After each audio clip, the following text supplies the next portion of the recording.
তারাবি নামাজের পরে যখন বিতর পড়ে ফেলি আমরা, বিতর পরে কি আবার তাহাজ্জুদ পড়া যাবে?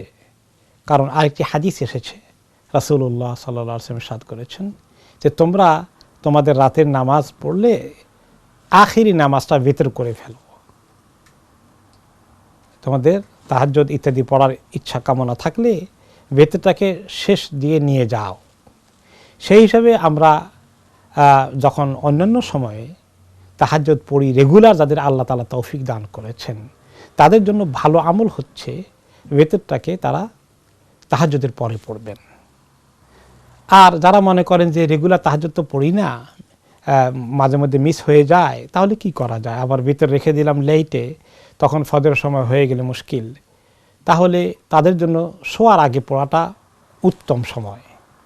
আর যারা সঙ্গে সঙ্গে এশার পরে পড়ে ফেলেন, সুন্নত পড়েই বিতর পড়ে ফেলেন, সেটাও আদায় হয়ে যায়, সওয়াবের দিক থেকে কম হয়। এখন যখন জামাতে আপনি তারাবির সঙ্গে ইমামের সঙ্গে আছেন, তারাবি পড়ছেন ইমামের সাথে, সেখানে বিতর তো মিস করা যাবে না, আপনি বিতর পড়ে ফেলেন। জামাতের সঙ্গে পড়ার কারণে বিতরের নামাজে আপনি এক এক রাকাতে 25 থেকে 27 রাকাতে সওয়াব পেয়ে যাবেন, এটা মিস করবেন না। এখন বিতর পড়া হয়ে গেলে আপনার আর তাহাজ্জুদ পড়া যাবে না এমন কোনো নিষেধাজ্ঞা নেই, পড়তে পারবেন।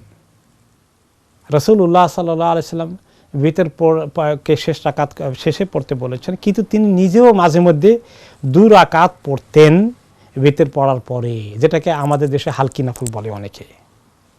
কোনো কোনো সময় তিনি, সব সময় না, কোনো কোনো সময় তিনি বিতরের পরে 2 রাকাত নামাজ পড়তেন, বসে পড়তেন। তাও তো অনেকেই বসে পড়াকে সুন্নত মনে করে, কিন্তু এর ব্যাখ্যায় ওলামায়ে কেরাম বলেছেন যে বসে পড়াটা সবার জন্য সুন্নত এবং সওয়াব বেশি, এটা মনে করা ঠিক নয়।